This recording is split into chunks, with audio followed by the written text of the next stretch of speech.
अस्सलाम वालेकुम, मैं हूं अली भंगर और लाया हूं आपके लिए अजूबा खजाना। ऐसा अजूबा खजाना जो सदियों से चलता आ रहा है और लगता है कि सदियों तक चलता रहेगा। फिर चलिए, आज कोई इंतजार नहीं करेंगे हम, क्योंकि आज अजूबे बताने और दिखाने के लिए बहुत कुछ है। यह है हमारा आज का अजूबा खजाना।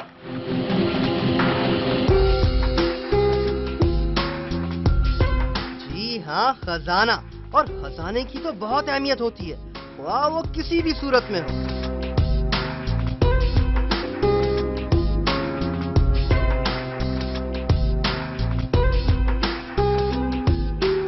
आज का अजूबा आपको बताने समझाने से पहले चाहता हूं कि आपसे एक आसान सवाल कर लूं। यही पूछ लूं कि आप इतना तो जानते हो ना कि आर्काइव्स क्या होता है?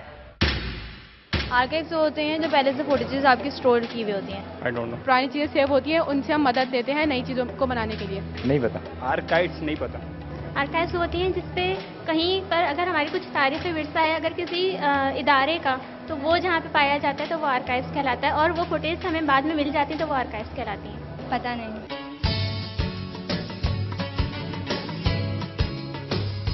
आर्काइव्स यूनानी लफ्ज आर्कॉन से माखूज है, जिसकी माना वो जगह या इमारत है जहाँ रसायल, कुतुब, सरकारी, नीम सरकारी या निजी दस्तावेजात वगैरह महफूज हो और इसे बवक्त जरूरत मुताला या दीगर तहकीकी कामों के लिए इस्तेमाल में लाया जा सकता हो। सिंध आर्काइव्स या आज का अजूबा क्यों? ऐसी क्या अजूबा बात है इस जगह में? वैसे तो अनगिनत है, लेकिन ये सुनिए कि आपके शहर में एक ऐसी जगह जहां पर आपको आपके शहर का 18वीं सदी का नक्शा मिल जाए। हा, अब आएगा मजा जब मैं आपको दिखाऊंगा शहर कराची का पुराना नक्शा और पता चलेगा कि आपका आराम बाग है ही नहीं, उसका नाम तो कुछ और था और आपने कुछ का कुछ बना लिया।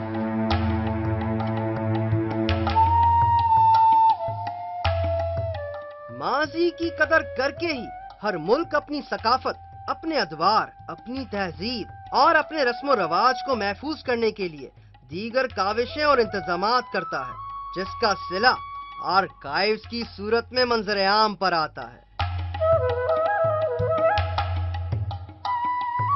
और ऐसी ही अजूबा काविशों में से एक काविश सिंध आर्काइव्स भी है, जिसे सिंध का पहला आर्काइव्स होने का एजाज भी हासिल है।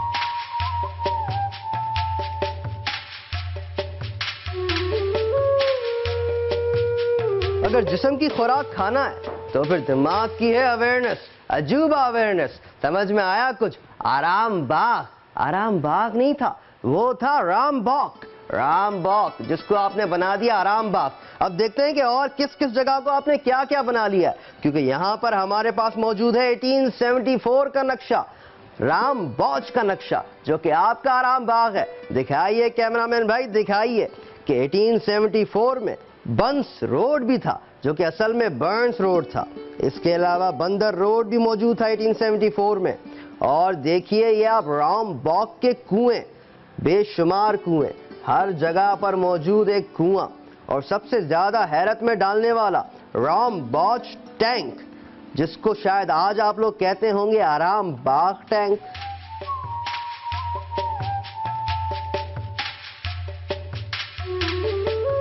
सिंध आर्काइव्स की बुनियाद 1976 में सिंध के नामवर स्कॉलर प्यार अली अलाना की तजवीज पर रखी गई और 1988 में यह अजूबा इमारत तामीर हुई, और उस वक्त से लेकर अब तक इस इमारत में काम करने वाले अफराद सिंध की कदीम तारीख के कीमती और अनमोल खजानों को महफूज करने के अमल में मसरूफ हैं। Records of the Bombay government। Sindh archives में सिर्फ कराची के ही पुराने नक्शे नहीं, बल्कि पूरे सिंध के पुराने नक्शे मौजूद हैं। भला कितने पुराने? 1829 तक के पुराने। ये देखिए, यहाँ पर नवाब शाह, लाड़काना, शिकारपुर के पुराने नक्शे मौजूद हैं। अब सिंधी में एक कहावत है कि हुजई नाड़ो तो घूम लाड़कानो, मतलब अगर पैसा है तो घूमो लाड़काना। अब समझ में आता है कि ये कहावत शायद 1829 के लिए ही थी।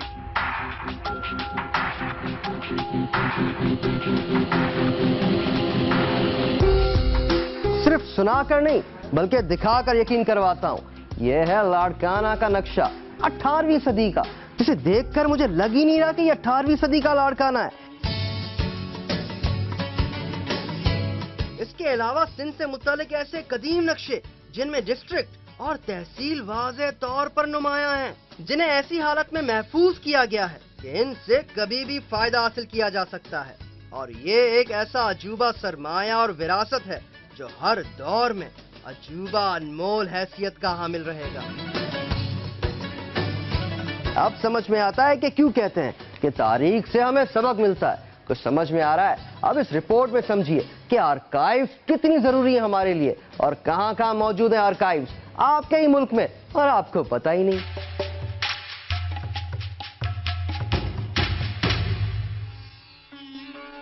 پاکستان میں آواز کو مربوط انداز میں ذخیرہ کرنے کا صحرا بلا شبہ لطف اللہ خان کے سر جاتا ہے۔ ان کی قائم کی ہوئی ذاتی آرکائیو ان کی برسوں کی محنت کا نتیجہ ہے۔ 29 جولائی 1951 وہ دن تھا جب لطف اللہ خان نے اپنی والدہ کی آواز ریکارڈ کی، اور پھر ایک ایسا سلسلہ چل نکلا جو ان کی ساری زندگی جاری رہا۔ انہوں نے اپنی زندگی کے مختلف ادوار میں معروف اور اہم شخصیات کی آوازیں ریکارڈ کی اور انہیں منظم طریقے سے محفوظ کیا۔ یوں ان کی آڈیو لائبریری ایک خزانے کی شکل اختیار کرتی گئی۔ ان کے آرکائیو میں بانگ پاکستان قائد اعظم محمد علی جناح، لیاقت علی خان، ذوالفقار علی بھٹو، فیض احمد فیض، جوش ملی آبادی اور حفیظ جالندھری سمیت بیشتر تاریخی شخصیات، سیاستدانوں اور فنکاروں کی آوازیں محفوظ ہیں، اور جو شخصیات ان تک نہ پہنچ سکیں، لطف اللہ خان صاحب نے ان کے ریکارڈز آل انڈیا ریڈیو اور ریڈیو پاکستان سے حاصل کر لیے۔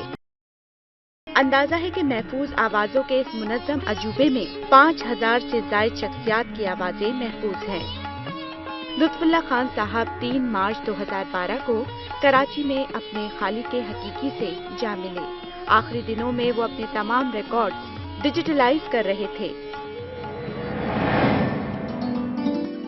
اور اب آپ کو دکھائیں گے سندھ آرکائیوز کی عجوبہ لائبریری، جو کہ باقی لائبریری سے بالکل منفرد ہے، کیونکہ یہاں پر آپ کو ملیں گے کتابوں کے کیٹلاگ، جس طرح سے یہ سر عین بلوچ کی کتابوں کا کیٹلاگ۔ اس میں سے آپ سر عین بلوچ کی کسی بھی کتاب کو چوز کر سکتے ہیں اور پھر اس کا مطالعہ کر سکتے ہیں۔ اسی لیے ہمارا آج کا عجوبہ ہے سندھ آرکائیوز، جہاں پر ہے خزانہ، علم کا خزانہ۔ میں بتاتا جاؤں گا اور آپ پھر بھی نہیں تھکو گے۔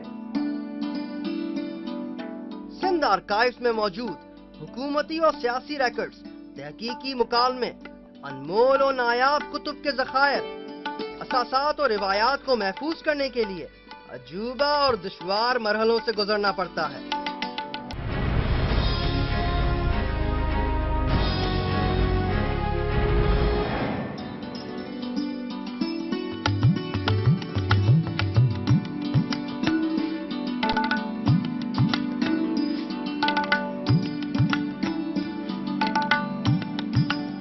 سندھ آرکائیوز میں جتنا بھی مواد عجوبہ خزانے کی صورت میں موجود ہے، اس کی ایک کاپی مائکرو فلمنگ کے ذریعے بھی ریکارڈز میں رکھی جاتی ہے، تاکہ بوقت ضرورت ان ذخائر کا مطالعہ کیا جا سکے اور اصلی مواد کو قدرے ضرورت کے وقت ہی دوبارہ ہاتھ لگایا جائے۔ کیونکہ جن مراحل سے گزر کر ان ریکارڈز کو محفوظ کیا جاتا ہے، اس میں ریکارڈز کی بقا کے لیے یہ اشد ضروری قرار دیا جاتا ہے کہ انہیں کم سے کم ہاتھ لگایا جائے۔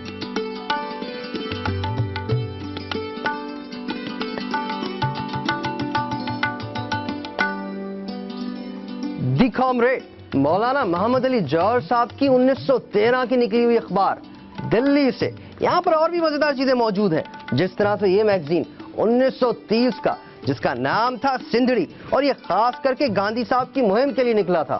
اس میں آپ دیکھ سکتے ہیں 1930 کی تصاویر اور اس کے علاوہ اور بھی مزیدار باتیں، جس طرح سے یہ کس کی قیمت 1 آنو، 1930 میں یہ 1 آنے کا ہوا کرتا تھا، اور کچھ تاریخ تھی اس کی۔ حیدرآباد سندھ چھنچر یعنی سیٹرڈے، تاریخ 30 سپٹمبر 1933، یہاں پھر 1933۔ صرف یہ ہی نہیں، اس میگزین میں آپ دیکھ سکتے ہیں کہ 1930 میں مہاتما گاندھی صاحب موج میں ہیں۔ عجوبہ یہ کہ سندھ آرکائیوز میں 19ویں صدی سے لے کر 21ویں صدی تک کے نایاب ذخائر موجود ہیں۔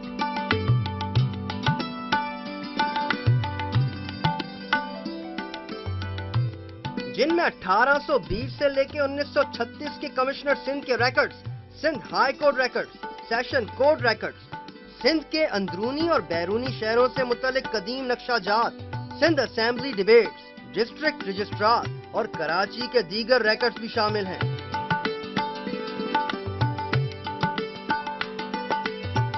18वीं सदी में कराची के रजिस्ट्रार के ऑफिस का रजिस्टर, जिसमें लोगों के जायदाद के मसलों के केसेस फाइल किए गए हैं, और उस वक्त में भी लोगों को जायदादों के मसलों का सामना था, जिस तरह रेंचो लाइन में, ओल्ड टाउन में, मच्छी मार्केट में। सिंध आर्काइव ने पूरी की पूरी लिस्ट बनाई हुई है, सिर्फ इसलिए कि आप इससे कुछ सीख सको, कुछ समझ सको। लेकिन तारीख में कुछ ऐसा नहीं हुआ। तारीख में तो हमेशा तारीख को मिटाने की कोशिश की गई है। कभी लाइब्रेरीज को जला दिया गया तो कहीं पूरे के पूरे शहरों को जला दिया गया, लेकिन सिंध आर्काइव्स ने कुछ ऐसा नहीं किया।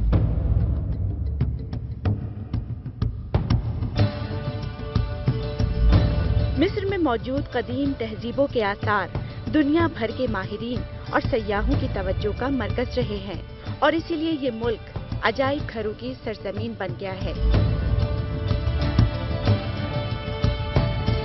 यहाँ दुनिया के कई बड़े अजायब घर कायम किए गए हैं। गिजा म्यूजियम या गिजा का अजायब घर इनमें से एक है। सबसे अजूबा बात इस अजायब घर का तवील रकबा है, जो तकरीबन 50 हेक्टेयर्स रकबे पर फैला हुआ है। वसी रकबे का मकसद ये है कि मिस्र के मुख्तलिफ इलाकों से दरियाफ्त होने वाले देवहेकल मुजस्सम यहाँ अपनी असली हालत में महफूज रखे जा सके। अजायब घर की इमारत कुछ इस तरह डिजाइन की जा रही है कि ये बैक वक्त मिस्री फन तामीर और कदीम मिस्री तहजीबों की नुमाइंदगी कर सके। गिजा म्यूजियम की तामीर सन 2002 में शुरू हुई। इसकी तौसीह का काम आज भी जारी है। उम्मीद है कि ये अजीम अजायब घर सन 2015 तक मुकम्मल हो जाएगा। गिजा म्यूजियम का नया नाम द ग्रैंड इजिप्शियन म्यूजियम तजवीज़ किया गया है, और पूरी दुनिया इस अजीमोशान अजायब घर की तकमील का शिद्दत से इंतजार कर रही है।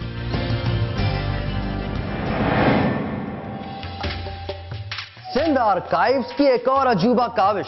इस पैटर्न को देखकर कुछ याद आया।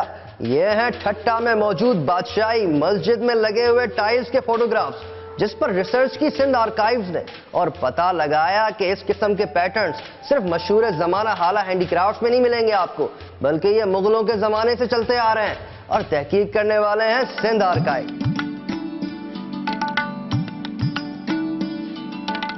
शाह अब्दुल लतीफ भिटाई जो रिसालो, जिसे पढ़ने की ख्वाहिश शायद हर इंसान की होगी, लेकिन समझने की ताकत शायद किसी में, लेकिन समझाने की कोशिश जरूर की है। सिंध आर्काइव्स ने पूरे के पूरे शाह जो रिसालों को एक साथ समेटकर, सिर्फ इतना ही नहीं, यहाँ पर शाह साईं के हर बेत के साथ उसका तर्जुमा और खुलासा भी मौजूद है। यह है अजूबा सिंध आर्काइव्स का। मिलते हैं ब्रेक के बाद।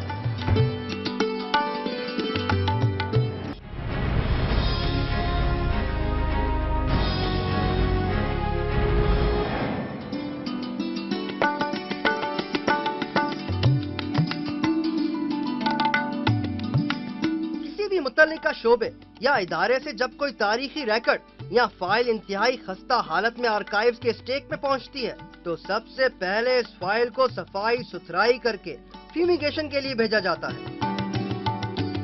जहां इसे खास मशीन वैक्यूम फ्यूमिगेशन चैम्बर में डालकर 48 घंटों के लिए छोड़ दिया जाता है,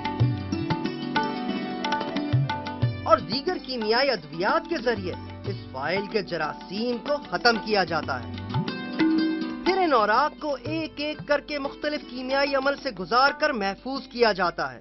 इसके बाद ये औराक और इस पर लिखी गई लिखाई ज्यादा अरसे तक बेहतर हालत में रहने के काबिल हो जाती है, और इस अजूबा तरीके अमल को ट्रेडिशनल रिपेयरिंग कहा जाता है।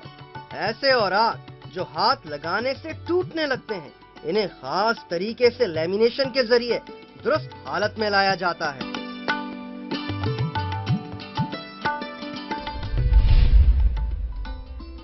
सिंध आर्काइव्स का एक और अजूबा वो ये कि ये सारी की सारी पेंटिंग्स 18वीं सदी की हैं। सबसे बड़ा अजूबा ये कि ये सारी पेंटिंग्स ओरिजिनल हैं, और इन्हें देखकर ही बंदा हैरत में पड़ जाता है। सिर्फ देखकर नहीं, पढ़कर भी। जिस तरह यहाँ देखिए, स्केचेस इन سائنڈ SCIND. مجھے یہ تو سمجھ میں آ گیا کہ یہ سندھ لکھا ہوا ہے، لیکن سندھ کی سپیلنگ کون سی ہے اس پر مجھے تحقیق کرنی پڑے گی، اور ان ساری تحقیقوں کا سہرا جاتا ہے سندھ آرکائیوز کو. ذرا سوچئے 18ویں صدی کی پینٹنگ آپ کے سامنے موجود ہے اس حالت میں، یہ کیا کوئی کم عجوبہ ہے؟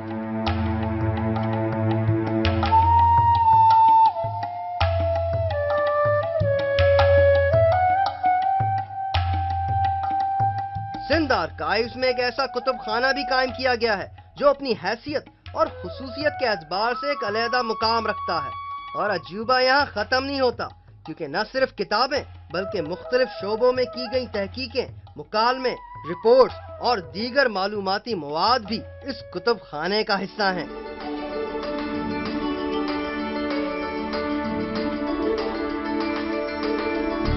یہ تھا آج کا عجوبہ سندھ آرکائیوز، جہاں پر آپ کا اپنا ماضی محفوظ ہے، کہیں کتابوں کی شکل میں تو کہیں نقشوں کی شکل میں تو کہیں ایک صدی پرانی پڑے ہوئے رجسٹرار کی فائل کی شکل میں.